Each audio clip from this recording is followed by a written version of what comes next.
এক ফোঁটা মধু মাটিতে পড়ে আছে। পাশ দিয়ে ছোট্ট একটি পিপীলিকা যাচ্ছিল।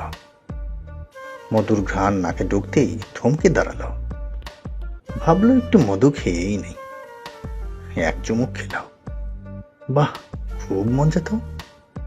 আর একটু খেয়ে নেই। আরেক চুমুক খেল। তারপর সামনে চলতে লাগলো। হাঁটতে হাঁটতে ঠোঁটে লেগে থাকা মধু চেটে খাচ্ছিল। ভাবলো এত মজার মধু, আর একটু খেয়ে নিলে কি হয়। আবার পেছনে ফিরল। পূর্বে মধুর এক পাশে খেয়েছিল। এবার চিন্তা করলো ভেতরে মনে হয় আরো মজা। এবার আস্তে আস্তে বেয়ে বেয়ে মধুর ফোঁটার উপরে উঠে গেল। বসে বসে আরামে মধু খাচ্ছে। খেতে খেতে এক পর্যায়ে পেট ফুলে গেল। আর ওদিকে আস্তে আস্তে পা দুটো মধুর ভিতরে ঢুকতে শুরু করলো। তখনই হঠাৎ টনক নড়ল তার। কিন্তু ততক্ষণে অনেক দেরি হয়ে গেছে। মধু থেকে নিজেকে ছাড়িয়ে নেওয়ার জন্য আপ্রাণ চেষ্টা চলছে। কিন্তু না, মধুতে তার সমস্ত শরীর মাখামাখি অবস্থা।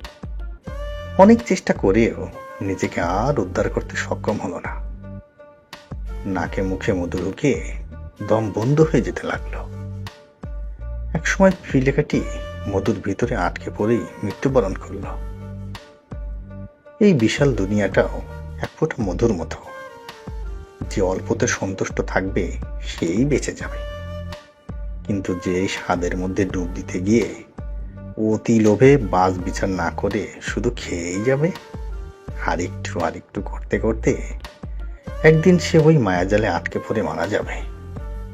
তখন কিন্তু আর কেউ উদ্ধার করতে পারবে না। তার ধ্বংস অনিবার্য। আসলে দুনিয়াটা হলো একটা মিথ্যা মায়ার জায়গা। এখানে সবকিছুই ক্ষণস্থায়ী, কোনো কিছুই চিরদিন থাকে না। একটু চিন্তা করুন তো, আপনার দাদার বাপের নাম কি আপনার জানা আছে? অথচ তারাই একসময় এলাকা কাঁপিয়েছে। অনেক লোকের মুখে গল্প শুনি যে কিনা দুনিয়ার মোহে পড়ে সারা জীবন বিপদগামী ছিল। বাড়ি গাড়ি জমি জমা কত কিছু করেছে, কিন্তু মৃত্যুকালে খালি হাতেই কবরে গিয়েছে।